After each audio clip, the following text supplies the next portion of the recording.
Hello, everyone. Welcome to my book report. I did the book report on Ain't No Makin' It by Jay MacLeod. My name is Christopher Villarreal.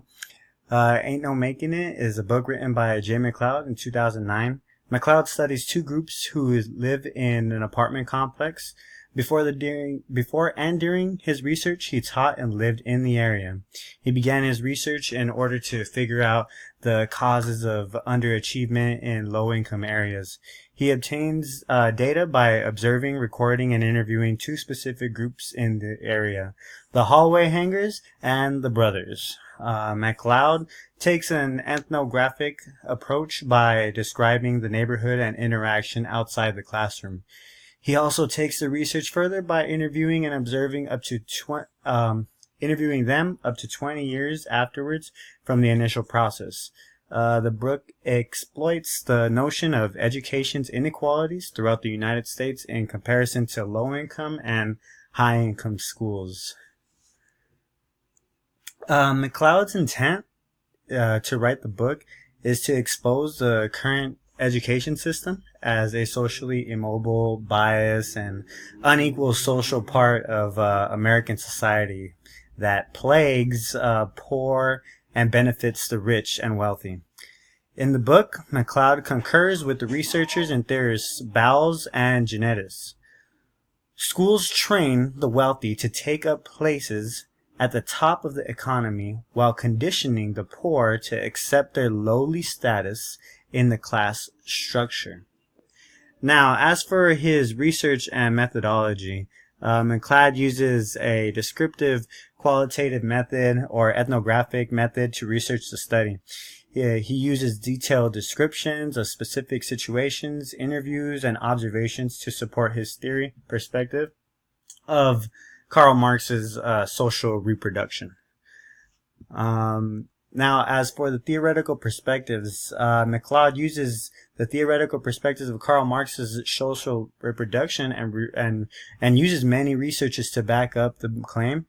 The social reproduction is the passing of social inequalities to generation through structures and activities such as school or the school system. Researchers such as Samuel Bowles and Herbert Genetists, Pierre Bardou, Basil Bernstein and Cheryl Bryce, Paul Willis and Henry Giroux researched and studied cases and proved social reproduction. As mentioned earlier, Bowles and Genetics describe social reproduction as such training that the wealthy to take place at the top of the economy while conditioning the poor to accept their lowly status in the class structure. Bardou explains it with the term cultural capital, which is the general cultural background, knowledge, disposition, and skills are passed from one generation to the next. Bernstein tells us about linguistic codes and explains that schools operate in accordance with the symbolic of the elaborated codes. Working class children are at a significant disadvantage. Our schools are not made for these children. Why should they respond? To ask the children to switch to an elaborated code with presupposes different role relationships and systems of meaning may create for the child a bewildering and potentially damaging experience. Now, as we move forward, his research really did not hold a distinct role. I mean, he was the teacher, he was the researcher, and through all this, he eventually became some of the people's friends. So some of the data that he collected was sometimes just beginning a regular conversation.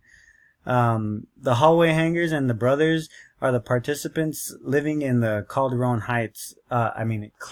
Heights public housing development in Syracuse, New York.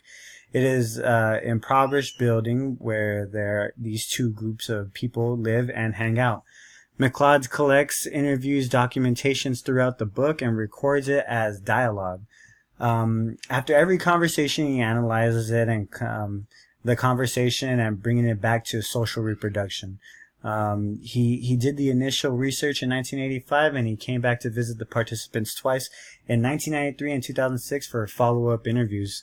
The author's evidence is displayed in interviews throughout the book. When MacLeod interviews the hallway hangers, you see the cultural capital and the linguistic codes that are endorsed at the Clarendon Heights projects that wouldn't be recognized at any school. I'm going to read you an excerpt from page 33 just to get a good idea of the conversations and the interviews that were taken. MacLeod: most of you are 17 or over now. Slick: only Chris is 16. MacLeod: doesn't that make a big difference in terms of what you're doing to get money? Shorty: hey, I'm doing good. I don't deal no more, Jay. I got a good job coming at the weapons lab.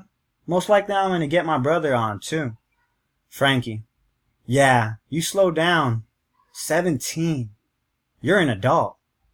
Slick: yeah, at 17, you start slowing down. Shorty: you got to start thinking.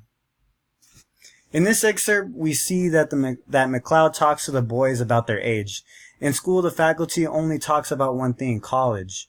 Where in this culture, Clarendon Heights apartment, the guys are ready for jobs and joining the workforce. It's time to grow up and get working. In other words, the upper class doesn't have to worry about things like that. Mommy and daddy can support them up until they're, well, however they would like. The lower class doesn't have these opportunities. Yet the schools do not tailor towards these needs. MacLeod's target audience in this book, the target audience for the book is everyone in the United States, basically, because almost everyone is affected by the school system. Most importantly, it is directed towards America, who's experienced or has experienced life in the middle or low class. Another audience that MacLeod is attending to approach are the teachers who teach in urban areas such as Syracuse, New York. So that way they can gain a better understanding of what is occurring. I absolutely recommend this book. For these reasons. The format is good. The word choice, the outlook and perspective, evidence, and just being an American. The format allows you to navigate the book simply.